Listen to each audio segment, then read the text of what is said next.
Greetings, heavy metal truckers here.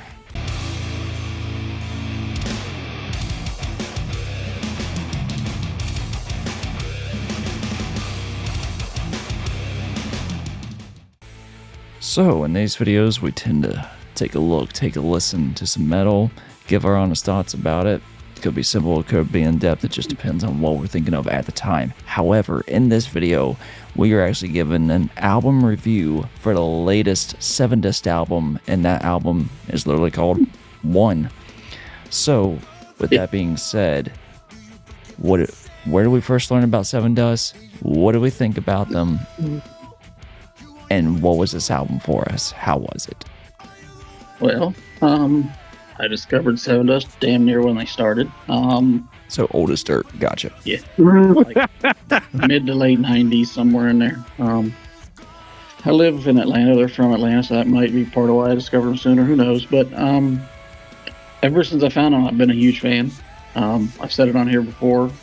They're one of my favorite new metal bands. So I was looking forward to this album. This will actually be the second album we reviewed of theirs on this channel. I think it might be the first band we've covered more than one album. Wait, what album did we look at previously? Truth Killer. I listened to Truth Killer, the album before this one. I almost forgot about that. That was a while back. Yeah, we were still in the truck. Before I joined.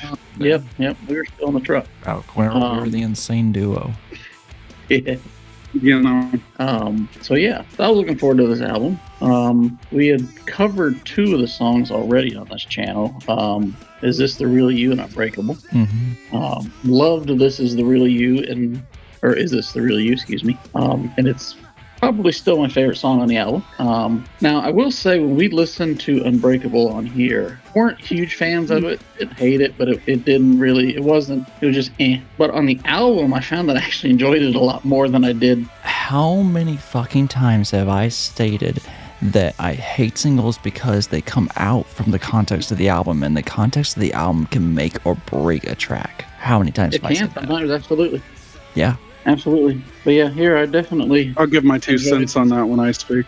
Understood. I definitely enjoyed this song far more in the album.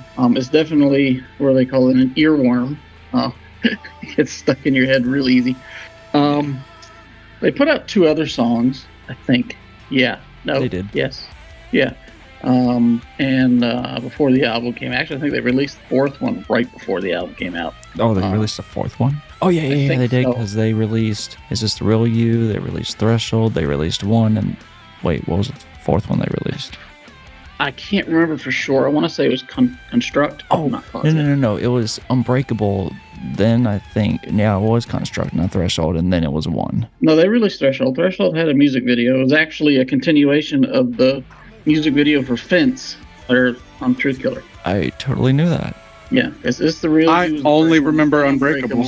Yeah, Is This the Real You? Weren't with us when we did Is This the Real You? Unbreakable, Threshold, we didn't make a video for, but I know Pincushion and I talked about it. And then I think they put out Construct. I think it was Construct anyway. Right for the album, they did a visualizer for it. So anywho, the title track was the first song, and it was a decent song. It didn't blow me away, but it was, a decent song. Like I said, Unbreakable was way better on the album than it was when we listened to it the first time. The Is This the Real You? Like I said, my favorite song on the album. I enjoyed Threshold. I thought it was a decent song. I thought I liked how they continued the tie into the previous album with the music video there. That's one thing I didn't do is go back and listen to Truth Killer before I listened to this. I listened to this one actually twice, and then I went back and listened to Truth Killer again before I listened to this one last time, before we did this video. Then after that, we get to what I consider the weakest song on the album. It's actually probably the only one I didn't really care for, and that was We Won. Oh, okay. I didn't really care for that one. Matter of fact, the last time I listened to it, I pretty much skipped it. Then you got to Construct, which is probably my 3rd favorite song on the album, honestly.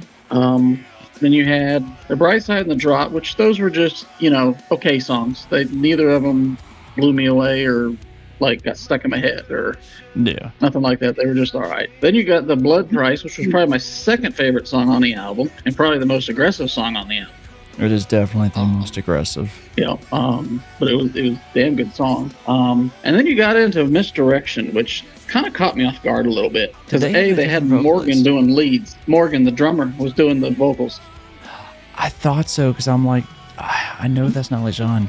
No, it's Morgan, the drummer. He usually, I don't think, mind you, I haven't heard every single Sevendust album, but I've heard most of them, and I could just be forgetting, but I can't remember a song where he did basically the lead vocals for it before. He's usually more like, secondary, or might do like the pre-chorus, like he did a little bit in Unbreakable, or he does harshes, because he and Lejean both do harshes on the album. Yeah. I didn't know that actually. Yeah.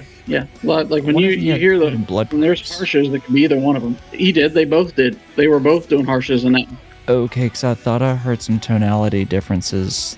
Because I know what Lejean sounds like whenever he goes into a more unclean style, and then there was another one that I'm like, is that still him? No, that was Morgan. Okay.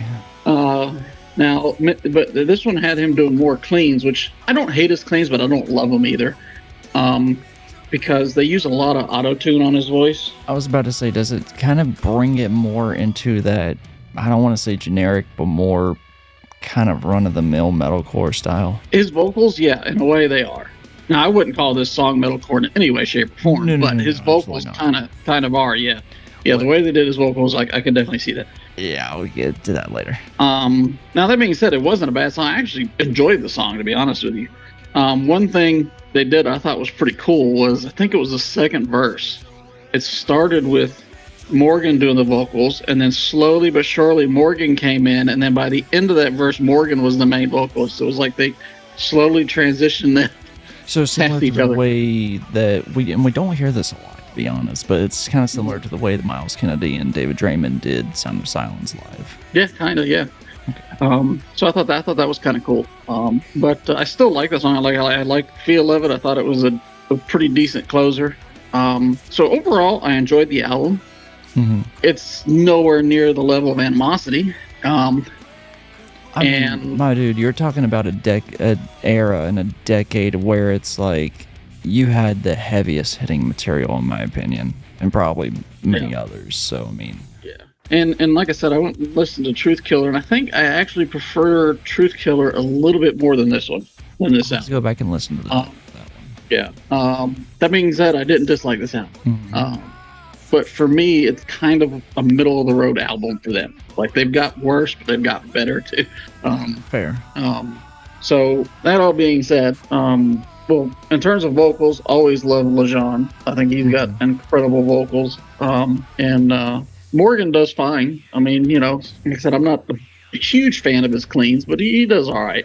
And his uncleans are not a damn thing wrong with him. But anyway, but as for score of this album, I gave it actually went on the quarter scale for this one. I gave it a 3.75 out of 5. Okay. I almost went 3.5, but I was like, yeah, a little above that. Yeah. All right. And for you, sir? I was introduced to Sevendust by my uncle in 2015. Can't believe that still. With the song Praise. I don't know that one. So. Don't know what album it was on. Don't know. It was on Animosity. Okay, well, that was the song that I was introduced to them by. I just do. While Frosty speaks, I'm going to go use the restroom real quick. My bad. It was an interesting song. It did grab my attention, so I did go and check out some of their other stuff, and it wasn't necessarily... They didn't really grab my attention other than that song. So I really didn't listen to them much more since then, other than the occasional re-listen to of that particular song, until we reviewed... I could have sworn I might have been a part of 2 of the singles. I know I was a part of one of the single reviews. We only did 2. You were definitely you weren't there.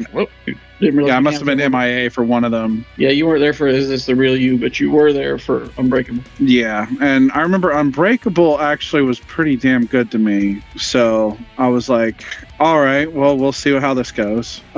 Getting into the album, it wasn't the old Sevendust that I remember kind of like flipping through back when I was first introduced to them. So there was that, but I couldn't necessarily like figure out kind of like how I felt about the album as I progressed onward. I definitely want to say my favorite song on the album was Unbreakable. But like as the album kept progressing more and more, I kept getting this like weird hint of Volbeat and Five Finger Death Punch, and I can't stand either of those bands at all. For a particular track or overall? Sorry, I just came back. As the album kept progressing. Yeah, I kept getting like hints of Volbeat and hints of Five Finger, and I just couldn't do it. So, I mean, it's not a terrible album. I could feel the cohesiveness with it. I could kind of understand why those who really listen to Sevendust listen to them. But for me, I could not get into the album after Unbreakable. Like, one was okay. Unbreakable was peak for me in the album, and then the rest of it just, I couldn't do it. I couldn't get over the fact that it was Volbeat and Five Finger aspects to it. Gotcha. So, with that being stated, to give an as unbiased rating on the album, we do bias here as well. Nate. That's why. Okay, well, if we're gonna go, if we're gonna go, mix my bias with unbiased score and go in the middle. Exactly, that's what we do here. We don't sugarcoat shit, my dude. Okay, so then the album is a 2.5 because it's a 3 unbiased, it's a 2 biased, and 2.5 in between. Okay. Because I could see the cohesion. I could see why everyone would enjoy this, or just in general, Sevendust. I can't. So yeah, I got you. So Doppler, you have a little bit of fifth wheel grease on your forearm. And actually, it's not fifth wheel grease. It's I forgot to touch base on that one little thing. Because you guys big enough to work. You had mentioned Pincushion. You had mentioned how albums, taking singles out of albums out of context and all that is something that you're not always, but it can. Right, and that's coming from somebody who listens to albums. Coming from someone who doesn't listen to albums and listens to just singles. Which I want. This is one of the reasons I really wanted to bring you on here, because I think this gives us an incredible dynamic. Yes. So for me, I don't like listening to albums because it's just way too much normally. Like, I only listen to albums, like before starting this. Yeah. I only listened to albums as a whole when it was a band that I really, really, really enjoyed. And even then, I wouldn't listen to it all the way at first. It would take me, months and months of every once in a while just hearing the tracks to get to a point where I'm like, you know what, screw it. I feel like I'm going to listen to them and I'll just put on their album and listen to it in entirety. But it did take me forever to get to that point of just listening to an album straight. I have that mindset where, yes, it's probably how everyone is, and this is why radio exists, but I do enjoy the catchier things, or at least what I consider catchy, something melodic, something symphonic, something with some sort of an atmospheric tone to it that like is ethereal or gothic or just intriguing in some sort of an interesting aspect or whatever. And that's what grabs my attention to certain songs rather than the album as an entirety.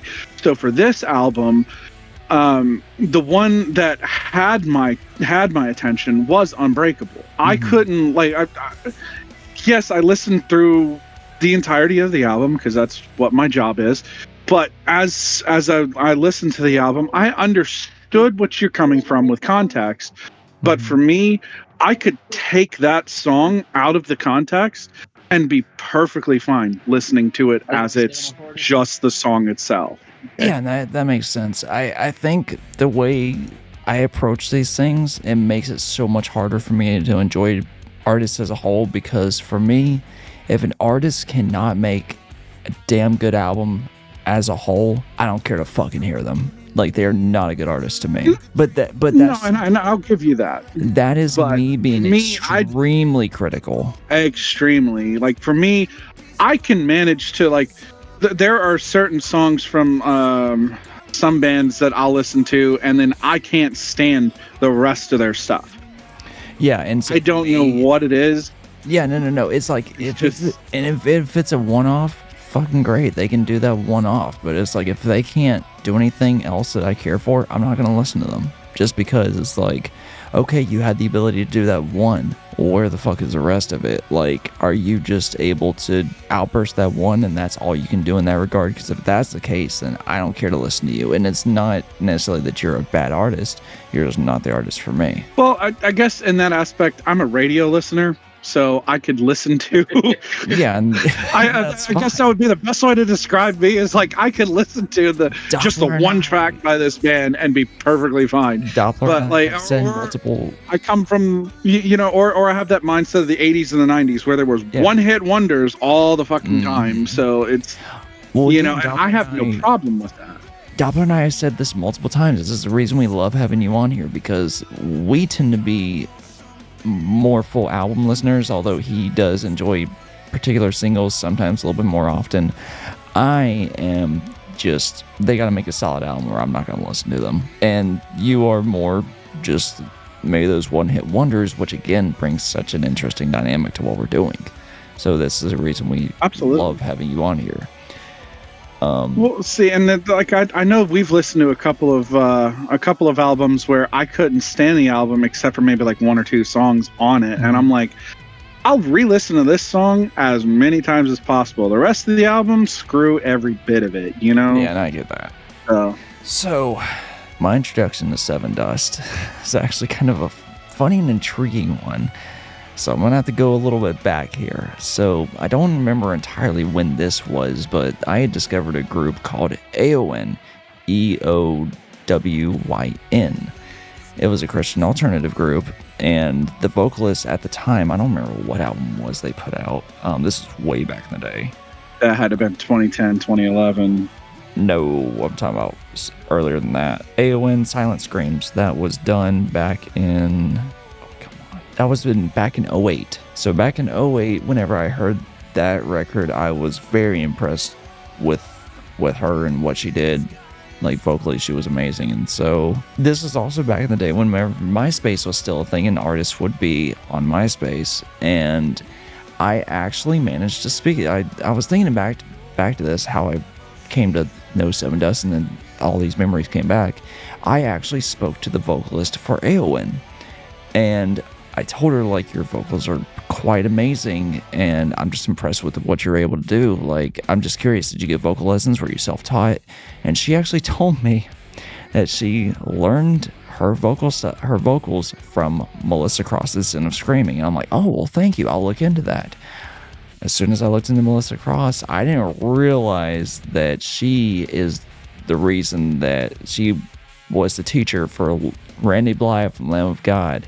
She was a teacher for Phil Labonte of All That Remains.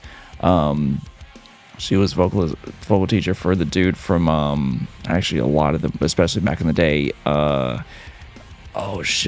There was Every Time, I think the guy from Every Time I Die. And so it was the new wave of American metal that was going on back then. And whenever I was watching it, because I'm trying to also learn how to better my vocals at the time, and because Randy has always been a huge inspiration for me vocally, along with Rob Halford. And whenever they're in the tour bus just talking, I can concur. Yeah, whenever they're in the tour bus just talking, this is going to sound bad, but guys, bear in mind, this was like 2008. I saw a black guy in there. And I'm like, there's a black guy doing metal. And this was before I learned about Killswitch Engage. I'm like, there's a black guy doing rock metal? What the fuck is this? Please bear in mind, this was 2008. This is almost 20 years ago. So we didn't have a lot of black vocalists within metal or even hard rock. 20 years ago in a higher pitched voice. Yeah. Fuck you. But I saw the black guy was Lejean, and he was a vocalist for Sevendust. And I'm like, Sevendust, who the fuck is that? And so I looked it up, and I'm like, god damn, that guy can sing, and his uncleans are phenomenal. Which again, he was a student of Melissa Cross, and so I listened to them a little bit more. And I'm like, wow, they're damn good. Just fell off eventually because I was on the Lamb of God kick for, as Frosty knows, years upon years. And so whenever he's the one who introduced me. Yeah, whenever I discovered Doppler, listened to Sevendust, I'm like, the name rings a bell. And then I remembered that, and I'm like, okay. And so I started occasionally listening to them, and then, of course, this album came out. So I'm like, well, shit, I know Lejean is an incredible vocalist. And so I'm like, let's check it out. And then, of course, we did a couple singles, and then the album finally came out. And I listened to the album from front to finish, and wow, did I have mixed perspectives, slightly. Because one, pretty damn good as an opener. Unbreakable, I liked it better from the perspective of the album. Way better. But just, I did not care for it as the single itself. And then it came to Is This the Real You? Let me tell you, I cranked the fucking volume on my car to where almost everything was shaking it, because that encompasses what I love about groove metal, and just having that funky aspect, and Lejean just putting that fucking soul into it. I was... Excuse me. You sick motherfucker. And so I've listened to this album probably 8 times, and once it got to Is This the Real You, I just kicked it in, because his beginning vocals, and then just that da da da da da da da da da, and I'm like, this almost feels like what I remember whenever I was doing jazz and blues, as far as like doing live sound recordings, and they just had this funk and this groove, and it brought me all back to that. And Lejean's vocals just really shine in this one. I'm like, this is seriously my favorite track on the album, because I can pump this and have a good fucking time. Like, it was amazing. And then of course, the Threshold was still good. And then from here is where it started to get a little weird, because we won for the most part. I kept on thinking that they said we run the entire time. That's what it sounded like. Yeah. Okay, so I'm not alone. No, you're not alone. So it was all right. Construct came on. It was better. And then Bright Side and The Drop came on, and those were literally the weakest tracks on this album. And then Blood Price came about, and holy fuck. Second favorite track on the album, because it took the heaviness that old school new metal had, or at least the old school new wave of American metal had, where it just drop kicked you in the face. And just what sounded like Lejean in both sections, just doing different vocal techniques, was just phenomenal to me, because you don't get that anymore. And so Blood Price was absolutely my second favorite track on the album. And then Misdirection, I just didn't care for it. It wasn't bad, just it wasn't for me. So overall, I did enjoy the album. It was fun. It had some of that just older school, just groovy feel, which honestly I think Lejean was a good part of that, just because the motherfucker's got soul in his voice. I'm sorry. Mm-hmm. He does. And so it's, again, I don't hear that anymore. Just having that soul in there, and then just again, there were aspects of the more metalcore things, but the way he did it, especially on one, he did some vocal dynamics and rearranging of the pitch to where not many people do that kind of thing, because there is this kind of cookie cutter metalcore style of like vocal rhythm or vocal pitch rhythm to kind of follow along, and I was ready to hear that just same consistent thing, and then he dropped it to an interesting, like almost minor maybe, and I was like, whoa, I didn't expect this.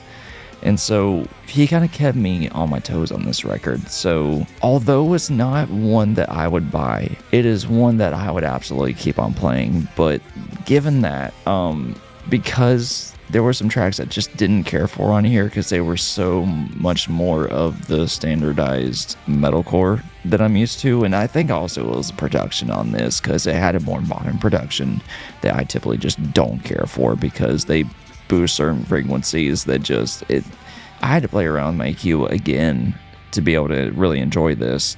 And I don't normally have to do that.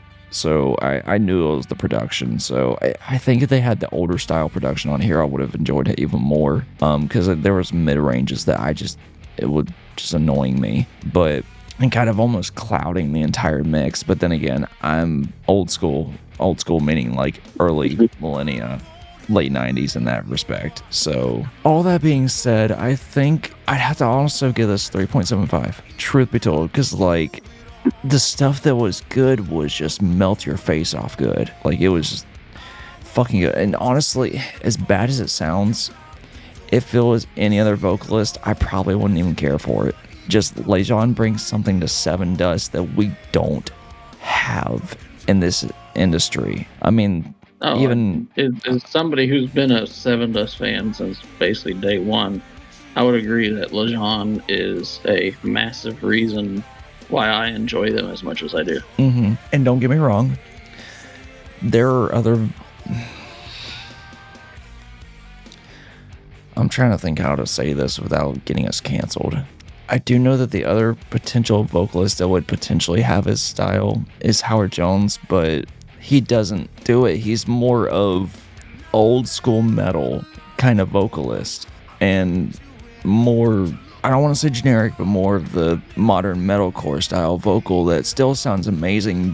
I think the thing that saves Howard Jones a lot is he digs into that Dio style metal vocal to where he'll carry a note and just really let it simmer and just be amazing. So, yeah, if it was any other vocalist, I probably wouldn't have cared for this album, but Lejean just fucking made it for me. So... that was my perspective on it. Yeah. With that being said, let us know what you thought about this album if you've heard it. And if you haven't, go check it out. But until next time, whether musically, lyrically, or literally, keep rolling heavy.